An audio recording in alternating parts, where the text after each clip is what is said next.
समय अपने आप में कोई ऐसी वस्तु नहीं है जिसे मनुष्य छू सके या सीधे देख सके, बल्कि यह एक ऐसी प्रक्रिया है जिसे मानव मस्तिष्क अनुभव करता है, व्याख्या करता है और अर्थ देता है। और यही कारण है कि समय का अनुभव हर व्यक्ति के लिए अलग अलग होता है। भौतिकी में समय को घटनाओं के क्रम और परिवर्तन की माप माना जाता है, लेकिन मन के लिए समय कोई घड़ी की सुई नहीं बल्कि अनुभवों की एक निरंतर धारा है।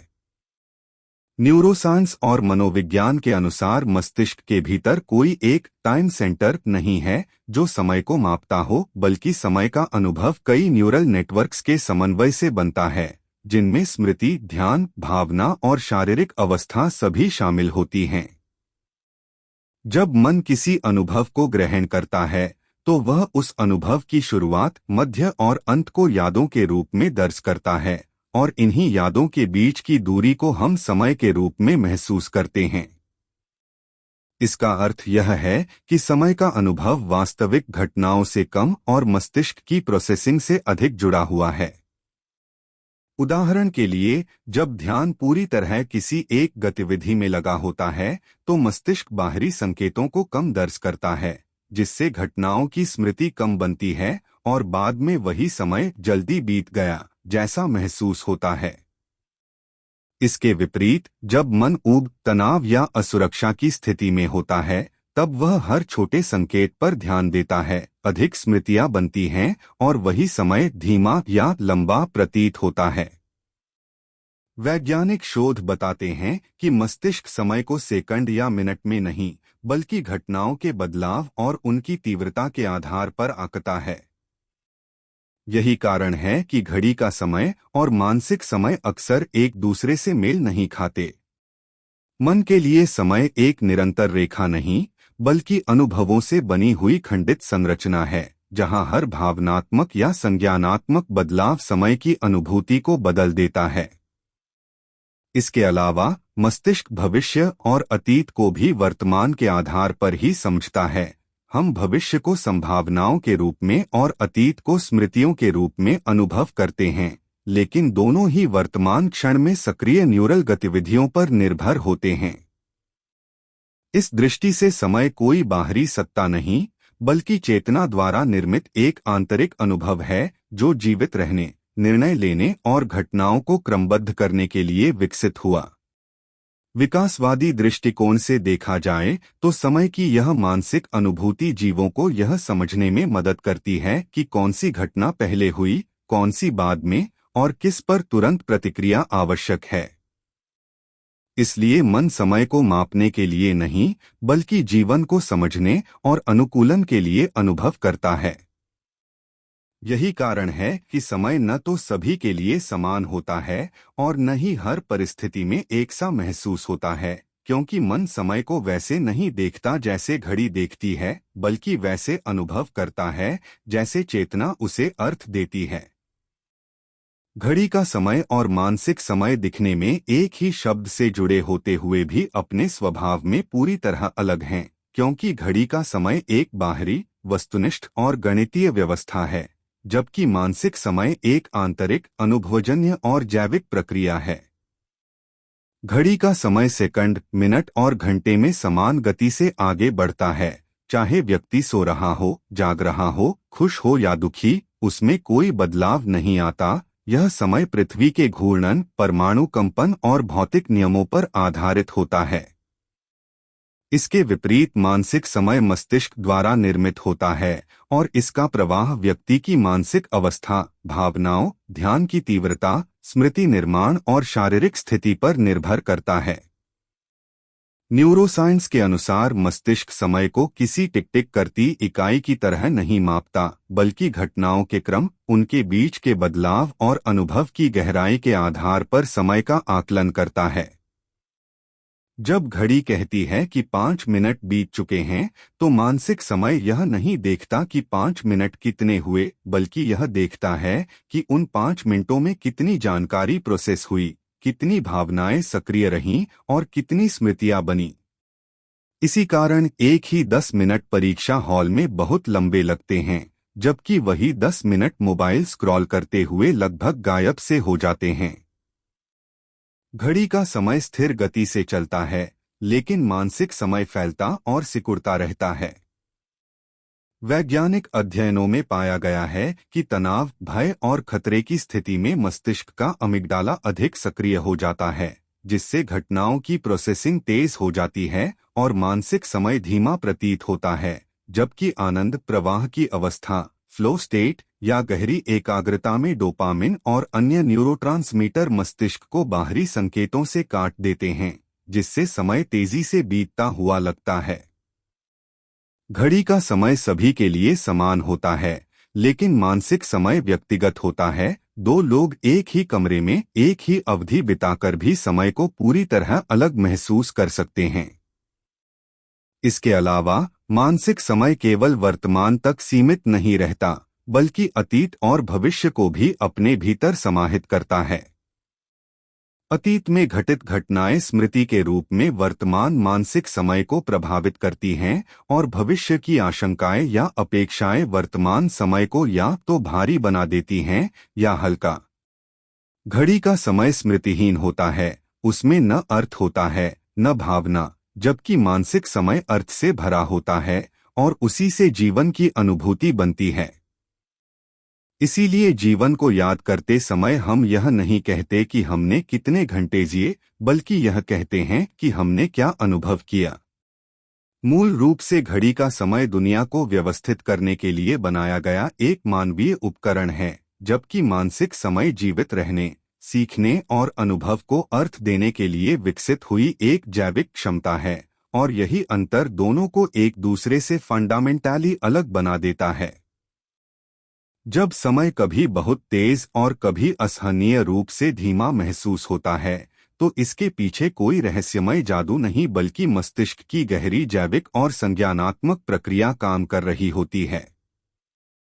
न्यूरोसाइंस के अनुसार मस्तिष्क के पास कोई अलग घड़ी नहीं होती जो समय को लगातार टिक टिक करके मापे। इसके बजाय मस्तिष्क समय का अनुमान इस आधार पर लगाता है कि किसी अवधि में कितनी घटनाएं हुई, कितनी जानकारी प्रोसेस हुई और कितनी स्मृतियां बनी। जब कोई व्यक्ति ऊब, प्रतीक्षा, दर्द, भय या अनिश्चितता की स्थिति में होता है, तो मस्तिष्क का ध्यान पूरी तरह वर्तमान क्षण पर टिक जाता है और हर छोटी अनुभूति को अलग अलग प्रोसेस करता है, जिससे घटनाओं की संख्या मानसिक रूप से बढ़ जाती है और वही अवधि बहुत लंबी लगने लगती है। इसके विपरीत जब व्यक्ति आनंद, रुचि, प्रेम, रचनात्मकता या गहरी एकाग्रता की अवस्था में होता है, जिसे मनोविज्ञान में फ्लो स्टेट कहा जाता है, तब मस्तिष्क बाहरी समय संकेतों को लगभग अनदेखा कर देता है, कम स्मृतियां बनती हैं और घटनाएं एक सतत अनुभव की तरह जुड़ जाती हैं, जिससे घंटों का समय कुछ मिनटों जैसा महसूस होता है। इस प्रक्रिया में डोपामिन, नॉरएड्रेनालिन और कोर्टिसोल जैसे न्यूरोट्रांसमीटर और हार्मोन महत्वपूर्ण भूमिका निभाते हैं। खतरे या डर की स्थिति में अमिग्डाला और सिंपैथेटिक नर्वस सिस्टम सक्रिय हो जाते हैं, जिससे मस्तिष्क तेजी से सूचनाएं इकट्ठा करता है और समय धीमा प्रतीत होता है। यही कारण है कि दुर्घटना या आपात स्थिति में लोगों को लगता है कि सब कुछ स्लो मोशन में हो रहा है। वहीं आनंद और संतुष्टि की अवस्था में डोपामिन मस्तिष्क को समय की गणना से दूर ले जाता है। एक और महत्वपूर्ण तथ्य यह है कि समय का अनुभव केवल वर्तमान में नहीं बनता, बल्कि बाद में स्मृति के आधार पर भी तय होता है। कोई यात्रा या अनुभव उस समय तेज लग सकता है, लेकिन बाद में याद करने पर वही अनुभव लंबा और गहरा महसूस होता है, क्योंकि स्मृति में कई अलग अलग घटनाएं दर्ज होती हैं। मस्तिष्क समय को घटनाओं की घनता से जोड़ता है, न कि वास्तविक मिनटों से। उम्र के साथ समय के तेज लगने का कारण भी यही है, क्योंकि बचपन में हर अनुभव नया होता है और अधिक स्मृतियां बनती हैं, जबकि वयस्क जीवन में दिनचर्या दोहराव वाली हो जाती है और कम नई जानकारी दर्ज होती है, जिससे साल तेजी से बीतते हुए लगते हैं। इस तरह समय का तेज या धीमा महसूस होना कोई भ्रम नहीं, बल्कि मस्तिष्क की एक अनुकूलन प्रणाली है जो परिस्थितियों के अनुसार हमारी चेतना को ढालती है। और यही कारण है कि समय एक घड़ी की सुई नहीं, बल्कि मन की अवस्था का प्रतिबिंब बन जाता है। भावनाएं समय को इस तरह मोड़ देती हैं कि एक ही वास्तविक अवधि अलग अलग मानसिक संसारों में बदल जाती है, और इसका कारण यह है कि मस्तिष्क समय को सीधे नहीं बल्कि भावनात्मक तीव्रता के माध्यम से दर्ज करता है। न्यूरोसाइंस बताता है कि जब कोई भावना तीव्र होती है, चाहे वह भय हो, खुशी हो, दुख हो, प्रेम हो या क्रोध, तो मस्तिष्क के लिम्बिक सिस्टम, विशेषकर अमिग्डाला और हिप्पोकैम्पस, सामान्य से कहीं अधिक सक्रिय हो जाते हैं। यह सक्रियता मस्तिष्क को अधिक सतर्क बना देती है, जिससे वह हर छोटी अनुभूति, हर दृश्य, हर ध्वनि और हर शारीरिक संकेत को अलग अलग इकाई के रूप में प्रोसेस करता है। नतीजा यह होता है कि घटनाओं की संख्या मानसिक रूप से बढ़ जाती है और वही समय खिंचकर लंबा महसूस होता है। डर और खतरे की स्थिति में यह प्रभाव सबसे अधिक दिखाई देता है, क्योंकि जीवित रहने के लिए मस्तिष्क अधिकतम जानकारी एकत्र करना चाहता है। इसी कारण किसी दुर्घटना, परीक्षा या भयावह क्षण में कुछ सेकंड भी मिनटों जैसे लग सकते हैं। इसके विपरीत, जब भावनाएं सकारात्मक और सुखद होती हैं, जैसे प्रेम, उत्साह, गहरी रुचि या उपलब्धि की अनुभूति, तो डोपामिन और सेरोटोनिन जैसे न्यूरोट्रांसमीटर बढ़ जाते हैं, जो मस्तिष्क को समय की गणना से हटाकर अनुभव में पूरी तरह डुबो देते हैं। इस अवस्था में मस्तिष्क कम अलग अलग स्मृति खंड बनाता है और अनुभव एक निरंतर प्रवाह की तरह दर्ज होता है, जिससे घंटे कुछ ही पलों जैसे महसूस होते हैं। भावनाओं का एक और गहरा प्रभाव यह है कि वे समय की स्मृति को भी बदल देती हैं। कोई भावनात्मक रूप से तीव्र अनुभव उस समय चाहे लंबा या छोटा लगे, लेकिन बाद में याद करने पर उसका आकार बदल सकता है। दुख, आघात या गहरे प्रेम से जुड़े अनुभव स्मृति में अधिक विस्तार से दर्ज होते हैं, जिससे अतीत में वे लंबे और भारी प्रतीत होते हैं। वहीं भावनात्मक रूप से सपाट और दोहराव भरे दिन बाद में लगभग गायब से लगते हैं, जैसे वे घटे ही न हों। यही कारण है कि अवसाद में समय रुका हुआ लगता है, क्योंकि नकारात्मक भावनाएं वर्तमान क्षण को बोझिल बना देती हैं, जबकि आनंद और आशा से भरे दौर जीवन को तेजी से बहता हुआ दिखाते हैं। इस तरह भावनाएं समय की रेखा को मोड़ने वाली शक्ति बन जाती हैं। वे न केवल यह तय करती हैं कि समय अभी कैसा महसूस होगा, बल्कि यह भी निर्धारित करती हैं कि भविष्य में हम उस समय को कैसे याद करेंगे। समय इसलिए स्थिर नहीं है, क्योंकि मन की भावनात्मक अवस्था स्थिर नहीं होती, और जैसे जैसे भावनाएं बदलती हैं, वैसे वैसे समय का अनुभव भी अपनी आकृति बदल लेता है। डर और खतरे की स्थिति में समय का फैल जाना कोई भ्रम नहीं बल्कि मस्तिष्क की एक गहरी जैविक और मनोवैज्ञानिक प्रक्रिया का परिणाम है, जिसमें हमारा दिमाग वास्तविक घड़ी के समय से पूरी तरह अलग तरीके से काम करने लगता है। जब व्यक्ति किसी खतरे, भय या अचानक संकट का सामना करता है, तो मस्तिष्क का अमिग्डाला तुरंत सक्रिय हो जाता है और शरीर में फाइट या फ्लाइट प्रतिक्रिया शुरू हो जाती है, जिसके तहत एड्रेनालिन, नॉरेड्रेनालिन और कोर्टिसोल जैसे हार्मोन तेजी से बढ़ते हैं। ये रसायन मस्तिष्क को असाधारण रूप से सतर्क बना देते हैं, जिससे हर क्षण, हर दृश्य, हर हलचल और हर विचार अलग अलग और बेहद स्पष्ट रूप में प्रोसेस होने लगता है। सामान्य परिस्थितियों में मस्तिष्क कई अनुभवों को एक साथ जोड़कर समय को संक्षिप्त करता है, लेकिन डर की अवस्था में यह संपीड़न टूट जाता है और अनुभव छोटे छोटे हिस्सों में बंट जाते हैं।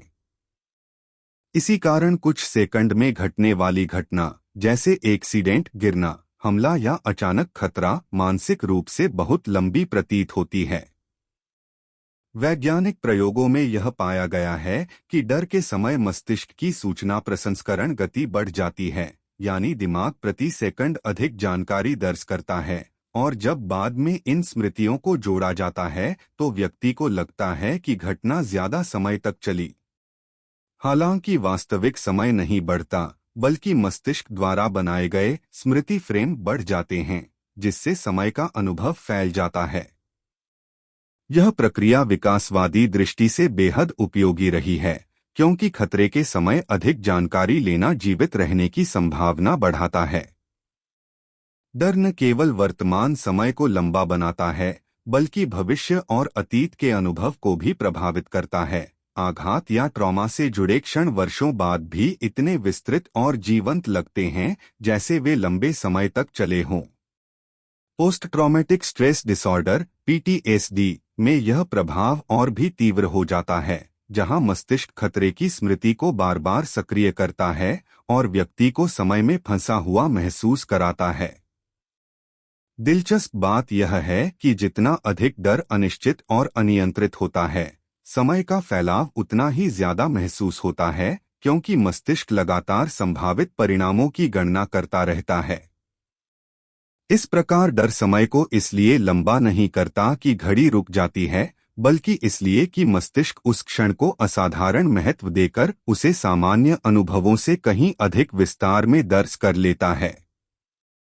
यही कारण है कि भय और खतरे के क्षण जीवन में लंबे महसूस होते हैं और अक्सर पूरे व्यक्तित्व और व्यवहार पर स्थायी प्रभाव छोड़ जाते हैं।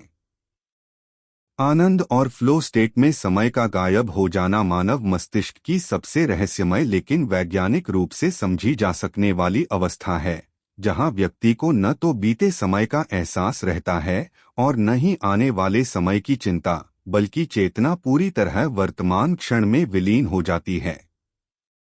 जब कोई व्यक्ति किसी ऐसे कार्य में गहराई से डूब जाता है जो उसकी क्षमता, रुचि और चुनौती के बीच संतुलन बनाता है, जैसे संगीत बजाना, चित्र बनाना, लेखन, खेल, कोडिंग, ध्यान या किसी रचनात्मक समस्या को हल करना, तो मस्तिष्क का प्रीफ्रंटल कॉर्टेक्स, जो सामान्यतः समयबोध, आत्मालोचना और भविष्य अतीत की चिंता से जुड़ा होता है, अस्थायी रूप से शांत हो जाता है। इस प्रक्रिया को न्यूरोसाइंस में ट्रांजिएंट हाइपोफ्रंटैलिटी कहा जाता है।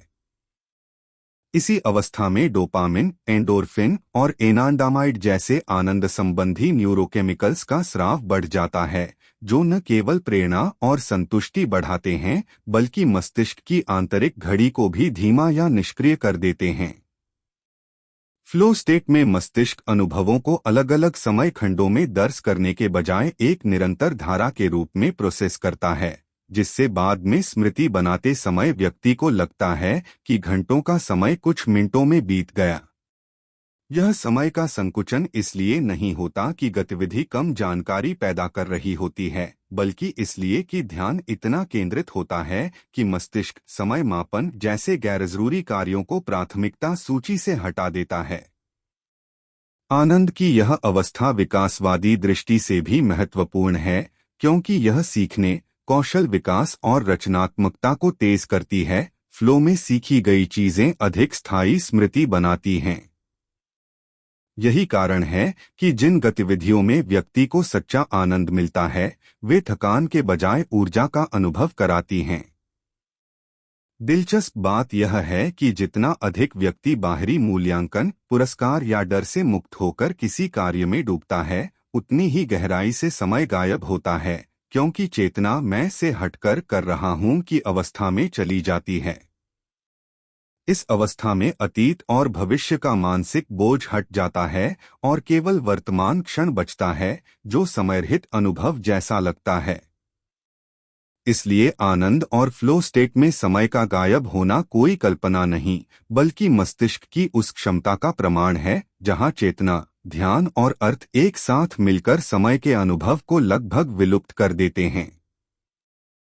यादें समय को जिस तरह बदल देती हैं, वह यह साबित करता है कि समय हमारे लिए कोई स्थिर या वस्तुनिष्ठ अनुभव नहीं है, बल्कि स्मृति आधारित एक लचीला मानसिक निर्माण है।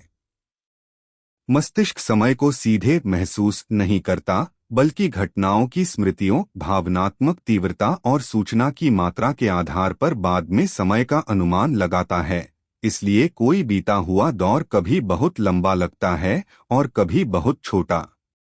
न्यूरोसाइंस के अनुसार जब कोई अनुभव नया, जटिल या भावनात्मक रूप से गहरा होता है, तो हिप्पोकैम्पस और एमिगडाला अधिक विवरण दर्ज करते हैं, अधिक दृश्य, ध्वनियाँ, भावनाएं और संदर्भ, जिसके कारण स्मृति घनी बनती है। बाद में जब हम उन स्मृतियों को याद करते हैं, तो मस्तिष्क को लगता है कि उस अवधि में बहुत कुछ हुआ, इसलिए वह समय लंबा प्रतीत होता है। इसके विपरीत जब जीवन एक रूप दिनचर्या में चलता है और अनुभव दोहराव वाले होते हैं तो कम नई जानकारी संग्रहित होती है। परिणामस्वरूप स्मृतियां पतली बनती हैं और पीछे मुड़कर देखने पर महीनों या सालों का समय कुछ ही पलों जैसा लगता है।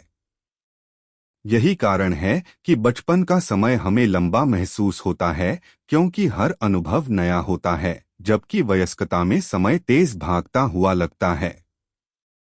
यादें केवल समय की लंबाई नहीं बदलती, वे समय की दिशा और भाव भी बदल देती हैं। सुखद यादें बीते समय को सुनहरा बनाती हैं और दुखद या आघातपूर्ण यादें उसी अवधि को भारी, धीमा और बोझिल बना देती हैं। पोस्ट ट्रॉमेटिक अनुभवों में तो स्मृति इतनी तीव्र हो जाती है कि व्यक्ति के लिए कुछ क्षण हमेशा वर्तमान जैसे रहते हैं, मानो समय वहीं अटक गया हो। इसके अलावा स्मृति पुनर्निर्माण की प्रक्रिया है। हर बार जब हम किसी घटना को याद करते हैं तो मस्तिष्क उसे वर्तमान भावनाओं और विश्वासों के साथ दोबारा गढ़ता है। इससे समय का अनुभव हर याद में थोड़ा बदल जाता है। यही कारण है कि वर्षों बाद किसी घटना को याद करने पर उसका समयबोध पहले से अलग महसूस हो सकता है। वैज्ञानिक रूप से कहा जाए तो हमारा मस्तिष्क समय को नहीं बल्कि बदलाव को मापता है, और बदलाव का कच्चा माल यादें होती हैं। इसलिए समय जैसा हमें महसूस होता है वह घड़ी की सुइयों से नहीं बल्कि स्मृतियों की घनता, भावनात्मक भार और अर्थ से तय होता है। यानी यादें ही समय को फैलाती, समेटती और कभी-कभी पूरी तरह मोड़ देती हैं। बचपन लंबा क्यों लगता है और उम्र के साथ समय क्यों उड़ता हुआ महसूस होता है? इसका कारण घड़ी नहीं बल्कि मस्तिष्क की कार्यप्रणाली, अनुभवों की नवीनता और स्मृति संरचना में छिपा है। न्यूरोसाइंस और मनोविज्ञान के अनुसार मस्तिष्क समय को सीधे नहीं मापता बल्कि वह यह अनुमान लगाता है कि किसी अवधि में कितनी नई जानकारी, कितने बदलाव और कितनी भावनात्मक घटनाएं दर्ज हुईं। बचपन में लगभग हर अनुभव नया होता है, नए चेहरे, नई जगहें, नई भावनाएं, नई सीख, जिसके कारण मस्तिष्क को लगातार अधिक सूचना संसाधित करनी पड़ती है। हिप्पोकैम्पस और प्रीफ्रंटल कॉर्टेक्स अधिक सक्रिय रहते हैं, ज्यादा न्यूरल कनेक्शन बनते हैं और स्मृतियां बहुत घनी बनती हैं। जब हम बाद में बचपन को याद करते हैं तो मस्तिष्क को लगता है कि उस समय में बहुत कुछ घटा था, इसलिए वह अवधि लंबी प्रतीत होती है। इसके विपरीत जैसे जैसे उम्र बढ़ती है, जीवन में दोहराव बढ़ता है। रोज वही रास्ते, वही काम, वही चेहरे, वही दिनचर्या, जिससे मस्तिष्क कम नई जानकारी रिकॉर्ड करता है। स्मृतियां पतली बनती हैं और जब हम पीछे मुड़कर देखते हैं तो महीनों या सालों में घटित घटनाएं कम दिखाई देती हैं, इसलिए वही समय छोटा लगता है। एक और महत्वपूर्ण कारण अनुपात प्रभाव है। 5 साल के बच्चे के लिए 1 साल उसके जीवन का 20% होता है, जबकि 50 साल के व्यक्ति के लिए वही 1 साल सिर्फ 2%। मस्तिष्क अनजाने में समय की तुलना पूरे जीवनानुभव से करता है, इसलिए उम्र बढ़ने के साथ हर नया साल छोटा महसूस होने लगता है। इसके अलावा वयस्कता में भविष्य की चिंता, जिम्मेदारियां और लक्ष्य केंद्रित सोच मस्तिष्क को लगातार आगे की ओर धकेलती रहती हैं, जिससे वर्तमान क्षण पर ध्यान कम रहता है और समय फिसलता हुआ लगता है। शोध यह भी दिखाते हैं कि जैसे जैसे उम्र बढ़ती है, डोपामिन आधारित नवीनता संकेत, नॉवेल्टी सिग्नल्स, कम सक्रिय होते जाते हैं, जिससे मस्तिष्क समय के प्रवाह को तेज महसूस करता है।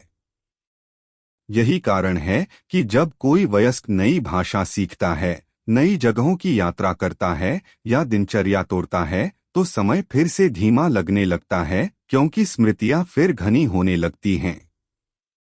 इस प्रकार बचपन का लंबा समय और उम्र के साथ उड़ता हुआ समय कोई रहस्य नहीं, बल्कि इस सच्चाई का परिणाम है कि हमारा मस्तिष्क समय को नहीं, अनुभवों की नवीनता और स्मृतियों की मात्रा को मापता है, और जैसे जैसे जीवन में नयापन घटता है वैसे वैसे समय हमारी अनुभूति में तेज बहने लगता है। न्यूरोसाइंस के अनुसार समय को मापने के लिए मस्तिष्क में कोई एक घड़ी या एक निश्चित स्थान नहीं है, बल्कि समय की अनुभूति एक वितरित डिस्ट्रीब्यूटेड प्रक्रिया है जो कई ब्रेन नेटवर्क्स और न्यूरल सिस्टम्स के समन्वय से बनती है। और यही कारण है कि समय कभी तेज, कभी धीमा और कभी लगभग गायब सा महसूस होता है। वैज्ञानिक शोध बताते हैं कि समय प्रसंस्करण में सबसे महत्वपूर्ण भूमिका बेसल गैंग्लिया की होती है, विशेषकर स्ट्राटम क्षेत्र, जिसे मस्तिष्क का इंटरनल टाइमिंग सिस्टम माना जाता है। यह मिलीसेकंड से लेकर कुछ सेकंड तक के अंतराल को मापने में सक्रिय रहता है और इसमें डोपामिन न्यूरोट्रांसमीटर निर्णायक भूमिका निभाता है। डोपामिन का स्तर बढ़ने पर समय तेज लगता है और घटने पर समय खिंचता हुआ महसूस होता है।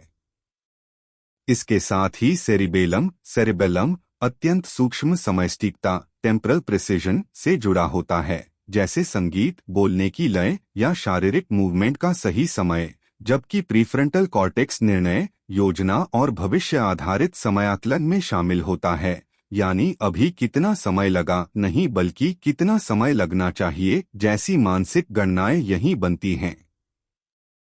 लंबी अवधि के समयबोध जैसे दिन, महीने और वर्षों की अनुभूति मुख्यतः हिप्पोकैम्पस और स्मृति प्रणाली से जुड़ी होती है। मस्तिष्क समय को सीधे नहीं गिनता बल्कि घटनाओं की संख्या, भावनात्मक तीव्रता और स्मृतियों की घनता के आधार पर यह तय करता है कि कोई अवधि लंबी थी या छोटी।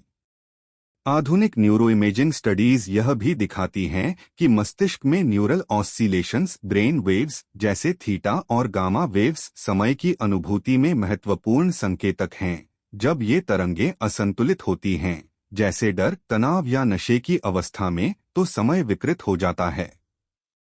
दिलचस्प तथ्य यह है कि पार्किंसन जैसी बीमारियों में, जहां बेसल गैंग्लिया और डोपामिन सिस्टम प्रभावित होता है, वहां मरीजों की समयानुभूति भी बिगड़ जाती है, जो इस बात का प्रत्यक्ष प्रमाण है कि समयबोध कोई दार्शनिक कल्पना नहीं बल्कि ठोस जैविक प्रक्रिया है। न्यूरोसाइंस का यह निष्कर्ष अत्यंत स्पष्ट है कि समय मस्तिष्क के किसी एक कोने में नहीं बैठा, बल्कि वह न्यूरॉन्स की फायरिंग, रसायनों के संतुलन, स्मृति के ढांचे और चेतना की अवस्था से मिलकर हर क्षण निर्मित होता है। और यही कारण है कि बाहरी घड़ी का समय स्थिर रहते हुए भी हमारे भीतर का समय लगातार बदलता रहता है। यह प्रश्न कि समय वास्तव में मौजूद है या केवल मस्तिष्क का मानसिक निर्माण है, आज दर्शन, भौतिकी और न्यूरोसाइंस तीनों में सबसे गहराई से बहस किए जाने वाले विषयों में से एक है। और आधुनिक शोध यह दिखाता है कि समय का अस्तित्व एक स्तर पर भौतिक है, लेकिन जिस तरह हम उसे अनुभव करते हैं वह काफी हद तक मानसिक निर्माण है। भौतिकी के अनुसार, विशेषकर आइंस्टीन के सापेक्षता सिद्धांत में, समय एक वास्तविक आयाम है जो स्थान के साथ जुड़ा हुआ है। गुरुत्वाकर्षण, गति और ऊर्जा समय की गति को बदल सकते हैं, जिसे समय विस्तार, टाइम डायलेशन जैसे प्रयोगों ने प्रमाणित किया है, जहां तेज गति से चलने वाली घड़ियां वास्तव में धीमी चलती हैं। इसका अर्थ है कि समय केवल भ्रम नहीं है, क्योंकि वह मापने योग्य है, पूर्वानुमान योग्य है और ब्रह्मांडीय नियमों के अनुसार बदलता है। लेकिन दूसरी ओर न्यूरोसाइंस और मनोविज्ञान बताते हैं कि मनुष्य जिस समय को जीता है वह इस भौतिक समय का सीधा प्रतिबिंब नहीं है, बल्कि मस्तिष्क द्वारा बनाया गया एक अनुभवात्मक ढांचा है। मस्तिष्क के पास अब प्रेजेंट मोमेंट के अलावा न तो अतीत होता है और न भविष्य अतीत स्मृति के रूप में और भविष्य कल्पना व अनुमान के रूप में निर्मित होता है, यानी दोनों मानसिक संरचनाएं हैं। जब मस्तिष्क स्मृतियों को क्रम में सजाता है और कारण परिणाम की एक श्रृंखला बनाता है, तभी समय की अनुभूति पैदा होती है। कई न्यूरोसाइंटिस्ट मानते हैं कि यदि स्मृति पूरी तरह हटा दी जाए तो व्यक्ति के लिए समय लगभग समाप्त हो जाएगा, क्योंकि बिना स्मृति के पहले और बाद का कोई अर्थ नहीं बचता। बौद्ध दर्शन और कुछ आधुनिक चेतना अध्ययन भी यही संकेत देते हैं कि समय एक उपयोगी संज्ञानात्मक उपकरण है, जिसे मस्तिष्क ने जीवित रहने के लिए विकसित किया। खतरे की भविष्यवाणी, संसाधनों की योजना और सीखने की प्रक्रिया के लिए। क्वांटम फिजिक्स में तो स्थिति और भी जटिल हो जाती है, जहां कुछ सिद्धांत यह सुझाव देते हैं कि मूल स्तर पर ब्रह्मांड समयरहित हो सकता है और समय केवल बड़े पैमाने पर उभरने वाला गुण इमर्जेंट प्रॉपर्टी है। इस दृष्टि से देखा जाए तो समय न पूरी तरह काल्पनिक है और न पूरी तरह वैसा ही जैसा हम महसूस करते हैं। वह बाहर की दुनिया में एक भौतिक संरचना के रूप में मौजूद है, लेकिन हमारे अनुभव में वह मस्तिष्क द्वारा निरंतर निर्मित, संपादित और विकृत किया जाता है। अंतिम तथ्य यही है कि घड़ी का समय ब्रह्मांड का नियम है, लेकिन मन का समय चेतना की रचना है, और मनुष्य जिस समय में जीता है वह इन दोनों के टकराव और मेल से पैदा हुआ एक जटिल अनुभव है, जिसे न पूरी तरह नकारा जा सकता है और न पूरी तरह वस्तुगत सत्य माना जा सकता है। मन, समय और चेतना का संबंध किसी रेखीय सिद्धांत से नहीं बल्कि एक गहरे परस्पर निर्भर तंत्र से बना है, जहां तीनों एक दूसरे को जन्म भी देते हैं और सीमित भी करते हैं। और यही अंतिम सत्य है जिसे आधुनिक न्यूरोसाइंस, दर्शन और चेतना अध्ययन धीरे धीरे स्पष्ट कर रहे हैं। समय जैसा हम अनुभव करते हैं वह चेतना के बिना अस्तित्व में नहीं आ सकता, क्योंकि चेतना ही वह मंच है जहां घटनाएं घटित होती हैं, और मन वह सक्रिय प्रक्रिया है जो इन घटनाओं को क्रम, अर्थ और निरंतरता देता है। यदि चेतना केवल जागरूकता है तो मन उसका विश्लेषणात्मक उपकरण है और समय उस विश्लेषण का परिणाम। मस्तिष्क लगातार बदलते संवेदी संकेतों को जोड़कर एक निरंतर कहानी बनाता है। यही कहानी हमें मैं अभी हूँ, मैं पहले था और मैं आगे रहूंगा का अनुभव देती है, जबकि वस्तुतः न्यूरोसाइंस यह दिखाता है कि चेतना हमेशा कुछ मिलीसेकंड पीछे चल रही होती है और वर्तमान क्षण भी स्मृति का एक ताज़ा रूप होता है। इसका अर्थ यह है कि समय को हम जीते नहीं बल्कि उसे हर पल पुनः निर्मित करते हैं। जब चेतना सीमित होती है, जैसे गहरी नींद, बेहोशी या ध्यान की गहन अवस्था में, तो समय या तो गायब हो जाता है या अत्यंत विकृत हो जाता है, जो इस बात का प्रमाण है कि समय की अनुभूति चेतना की तीव्रता और विस्तार पर निर्भर है। इसी तरह मन की गति बदलने पर समय बदलता है।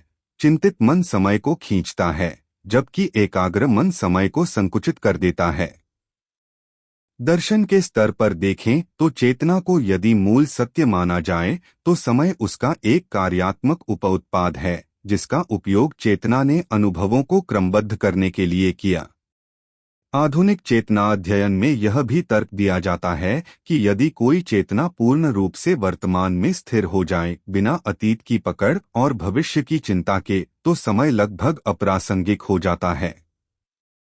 यही कारण है कि ध्यान, फ्लो स्टेट और गहन रचनात्मक अवस्थाओं में लोग समय के खो जाने की रिपोर्ट करते हैं। अंतिम तथ्य यह नहीं है कि समय झूठ है या मन भ्रम में है, बल्कि यह है कि मन समय के भीतर नहीं रहता, समय मन के भीतर बनता है, और चेतना वह आधार है जो दोनों को संभव बनाती है। इस दृष्टि से मन, समय और चेतना तीन अलग अलग चीजें नहीं बल्कि एक ही प्रक्रिया के तीन स्तर हैं। चेतना अस्तित्व का आधार, मन उसका संचालन तंत्र और समय उसका अनुभवात्मक ढांचा, और यही वह गहरा सत्य है जो यह बताता है कि समय को समझने के लिए घड़ी नहीं बल्कि चेतना को समझना आवश्यक है।